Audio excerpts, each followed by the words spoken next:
Hi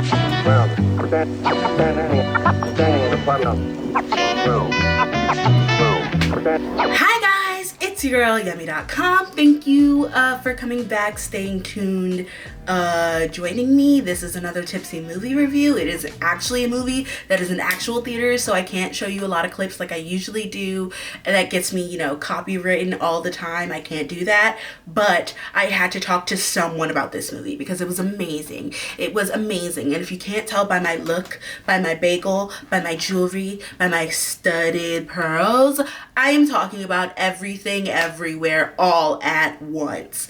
That movie moved me, broke me. If it doesn't win an Oscar next year, I'm rioting. I don't know what to say. Actually, I do. I have so much to say. Let's talk about it. Let's get into it. I love Michelle Yeoh. I love her. Think she's amazing. She was one of my favorite parts. I mean, I love Gemma Chan. Obviously, she was my favorite part, Gemma Chan, but she was one of my favorite parts of Crazy Rich Asians. I chose to raise a family. For me, it was a privilege. But for you, you may think it's old-fashioned. I know this much. You will never be enough. She's just a very talented actress, okay? I appreciate all of the work that she has put into Hollywood. Thank you. Crouching Tiger, Hidden Dragon, thank you. We thank you, Michelle. And I can't help but say, excellently, thank you enough for this movie and your performance in it. It was amazing, thrilling, heart-wrenching, and so dynamic if you ever see this. This is something I've been waiting for a long time. That's going to give me the opportunity to show my fans, my family, my audience, what I'm capable of.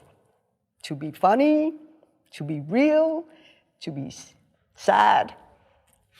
Finally, somebody understood that I can do all these things. But outside of just her stunning performance, there were equally as amazing actors, like, just performing their asses off. Like, the girl who plays Joy, Stephanie, level with me. Look at me, Stephanie. You fucking killed it, sis. You fucking killed it, sis. That doesn't soften the ache we feel when reality sets back in. Joy was such a complex character, so amazing, so multifaceted, having to play these different versions of yourself, this kind of ethereal, all-knowing God, basically. I'm spoiling the movie for you, so if you haven't seen the movie, like, get out.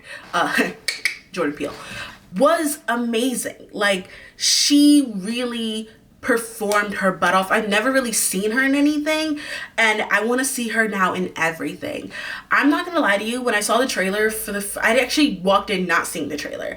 I walked in not knowing what to expect, not knowing what the movie was about, but my boss had like raved about it and talked about how everyone should go see it. He even went as so far as to told us that he would pay for our ticket if we did not like the movie. He was gambling on this. Not really gambling, but he was like, if you don't like it, I will refund you myself. And no need for a refund. I fucking loved it. So good, so amazing. Let me tell you what I really liked about it without trying to spoil too much. Returning to the family dynamic, it's used to illustrate and address the fact that generational differences can lead to misunderstandings, which grow into estrangement and resentment, only to crystallize into familial trauma. There has been this resurgence of making our parental figures apologize that I love. I love my mama, I love my papa. Growing up first generation Nigerian was very hard. There are a lot of generational, I wouldn't want to say generational curses, rebuke those. Generational pressures that your family can put on you because it was put on them, and so on and so forth.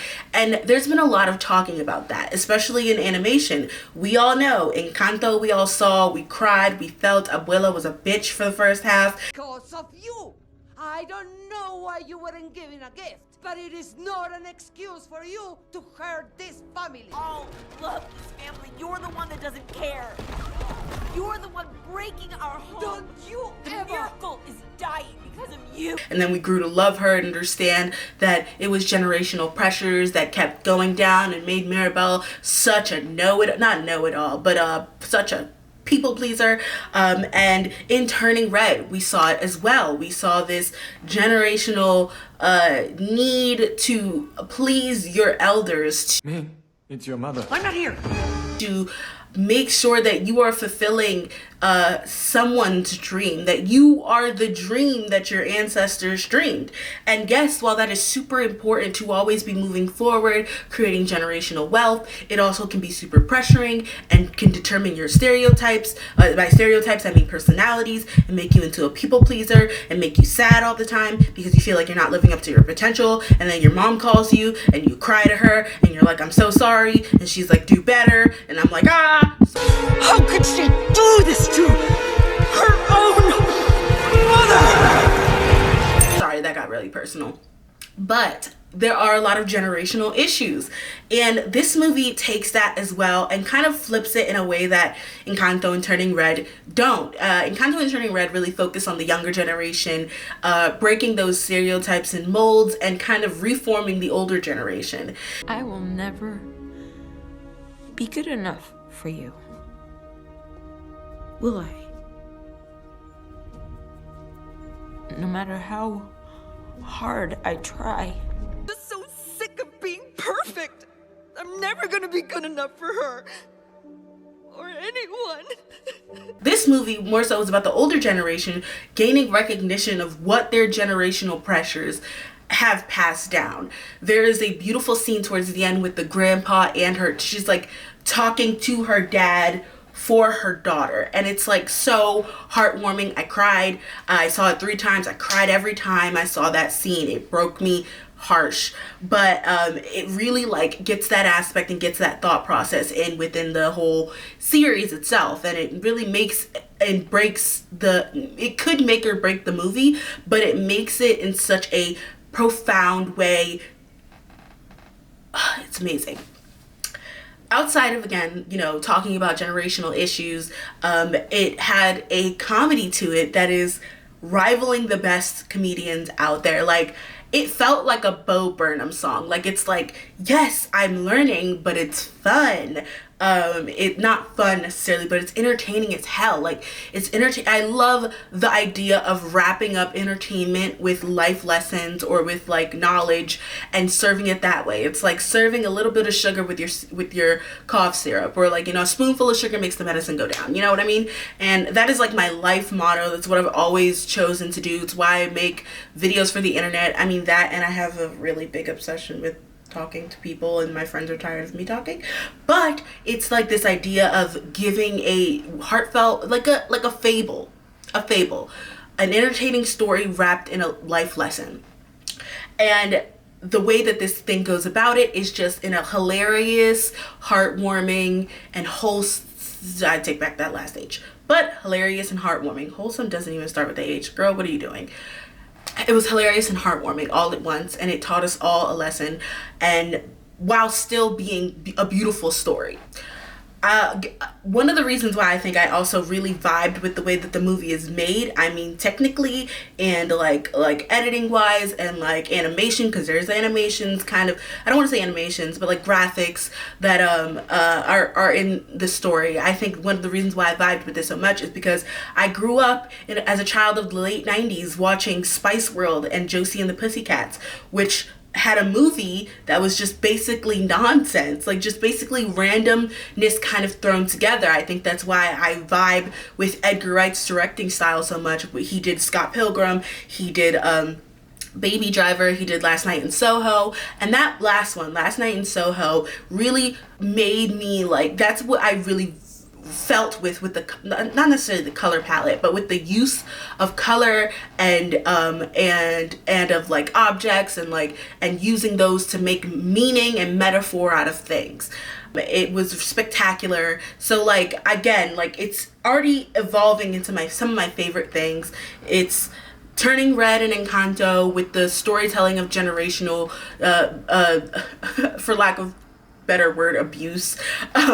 It has the aspect and wow factor of like an Edgar Wright film, like a Last Night in Soho, the beautiful acting that is Michelle and Stephanie and everyone, the whole entire cast. Like, I love of Jamie Lee Curtis. And to see her in such a fun acting role all over again that's so different than all the characters she's played, but still equally hilarious, was amazing. The fight sequences were amazing. So good. Like, What happened? I think they lost their powers. just so many thoughts. Also, the last thing that I will reference that I'll have to like probably tell you guys about because you guys don't know it is a cartoon called Class of 3000. Class of 3000 was Andre 3000's cartoon that he made on Cartoon Network. I think it ran for like 2 seasons. It's one of my favorite cartoons ever. But they did this thing that mixed different textured mediums together. So it would have a certain animation style, and then when they chose songs to input, because he was a music teacher, when they did those song breakdowns, it would switch to a different animation style. So you're exploring different animation styles. And the same way they did that is the same way they kind of did that in this, in which there's a point, I don't know if this is obvious in the trailer, but there's a point where she goes through these different versions of herself, and each different version, like, you have to squint for a couple of them, but each different version is shot differently. Something else I love about the visuals is the variety. There are like 7 different movies going on at once, and they all have a distinct look and cinematographic approach.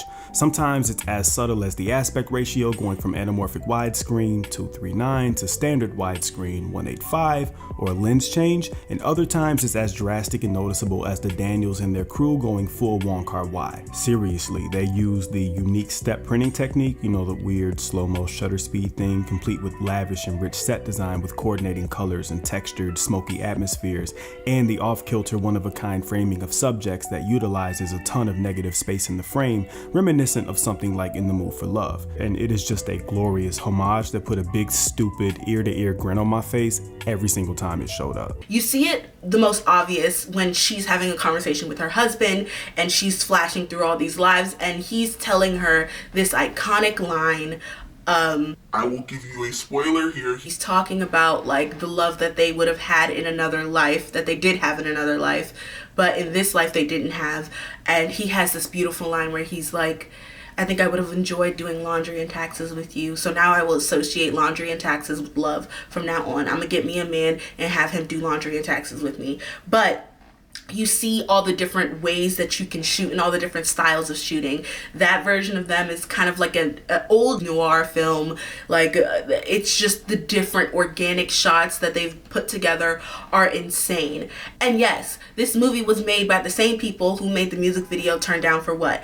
And for what? Like, for what? Why did you feel the need to go off like this, sis? It was too much for me. It was too much for me. There was also a reference to a bagel. I'll try and see if I can find that clip. Dear God, I'm so sorry, guys. What is that? I got bored one day, and I put everything on a bagel. Everything. I don't want to put the clip in, but like, there is a reference to a bagel, an everything bagel, as you may say, where she's saying that she put everything onto this bagel, and it kind of created this omnipotent black hole-ish situation. It kind of explored the idea of everything and nothing mattering. The bagel itself is a visual representation of despair caused by the too muchness of everything. It is a representation of centerless circular consumption in every sense of that concept. It consumes everything, and it itself is an image of something that can be consumed. And that reminds me so much of one of my favorite things to watch, Dimension 20. Hello, one and all, and welcome to a thrilling new season of Dimension 20.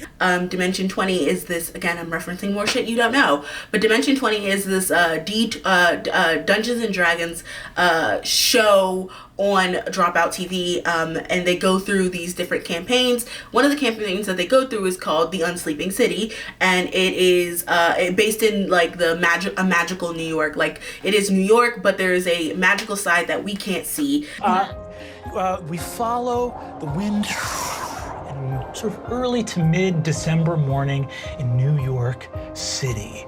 A city where so many people dream of coming and making a life for themselves, and it's always felt a little bit like maybe just around the corner, there's a little bit of magic. And there is a reference to a bagel in that. It is an everything bagel, and that bagel, like, it's kind of like, it's omnipotent as well. It is kind of like this everything bagel. You find an extremely fascinating looking bagel up in the bagel tray. It's an everything bagel, and as you look at the toppings of the everything bagel, it truly seems like this bagel has everything. My God. Is it the bagel of infinite holding?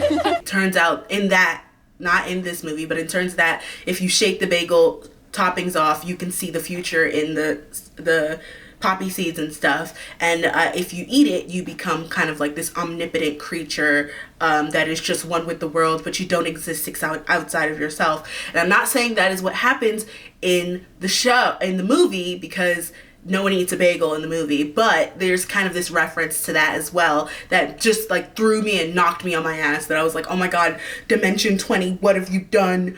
Because you see, when you really put everything on a bagel, sucked. You find an incredibly potent magical bagel. A bagel. And on top of all of that, Harry Shum Jr. is in it. I don't know if I spoiled anything for you, but I love this man since Glee. I've watched everything he's ever done. I've watched him in Glee, I've watched him in movies, I've watched him in LXD web series, I've watched him dance his ass off. I paid money to go to a Glee concert just to see him dance. I love this man. You think I came here to apologize? Demon can hope, can he? I plucked you from obscurity and poverty and turned you into the man that you are today. I'm the man I am today because I finally saw you for what you really are. A prince of hell. I even watched his end credit scene in Crazy Rich Asians a million times, because it's with Gemma Chan, obviously. But also, I love this man. So seeing him in this role, this small kind of role, but important, that he played was amazing. There's something to be said about the way this whole thing is put together, about the whole message of, you know, fighting with kindness and different types of like fighting for yourself and your family and you know, building yourself up by your bootstraps and all of those good morsels of truth.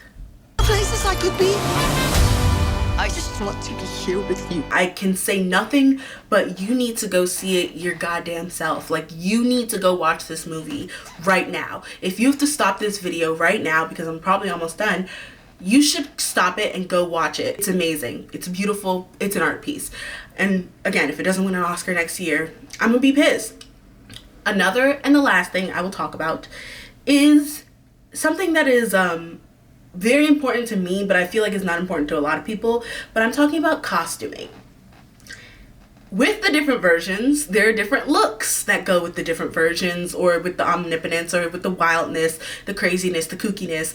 The costuming was so irrecoverably beautiful, stunning. It played into the campiness that is so delicious. Like, it had all the camp of a good Catwoman film. Like, just, it's so camp of the Spice Girls, you know, just the campiness of it all was dramatic and hilarious and meaningful in different versions and different ways. And it just tied the whole thing together. Like, it kind of gave you a reference point to which version of who you're seeing, but also gave you a heartfelt and honorable feeling with the outfits and the choices, especially Joy. Joy, her looks killed. Hello, like, I'm trying to emulate that, you know what I mean? I'm a person who loves dramatic looks, and her costuming and wardrobe, whoever did the costuming and wardrobe and everything for that, bravo to you, because right off the bat, like, they really portrayed everything, the bearing it all. This movie bared it all, and I really loved and appreciated that. But the intensity of the emotions, the sincerity of the love or confusion or heartbreak is so tangible and so real that you believe it.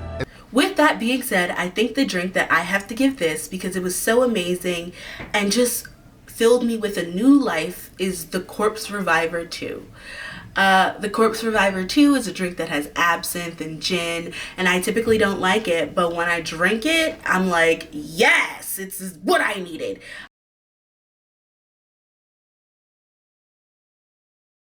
That right around the lip of the glass and drop that right in. Corpse Reviver number blue. It is a fun drink, but it is going to lead you to trouble in a wild night because of the absinthe. You're just gonna rinse your glass with absinthe. You wanna smell the absinthe more than you wanna taste it. And that's what I felt like in this. It really opens up your soul and it revives you. This movie revived me. I've seen it 3 times and I'm going to see it a 4th.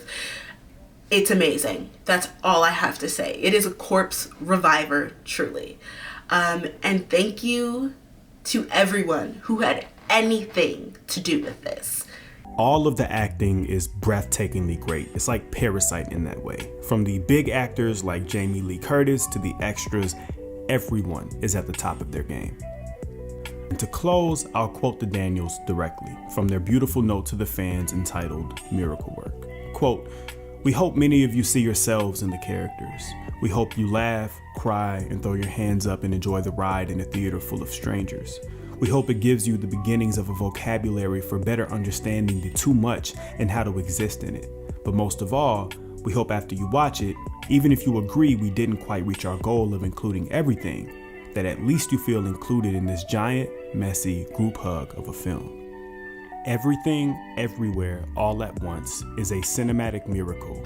I haven't been this excited about a director for a while, not a while, but like he is going in the directors I'm here to watch. That's Barry Jenkins, Jordan Peele, Lulu Wang. Like, I'm just here for what they're doing. I want to see more of the stories that they have to tell. And Edgar Wright, of course. And I'm just now, he's in my pocket, not in my physical pocket, but I want to watch everything he does. With that being said, go watch it. I'm yummy.com. Don't worry. I'll be back, so stay tuned, my internet friends.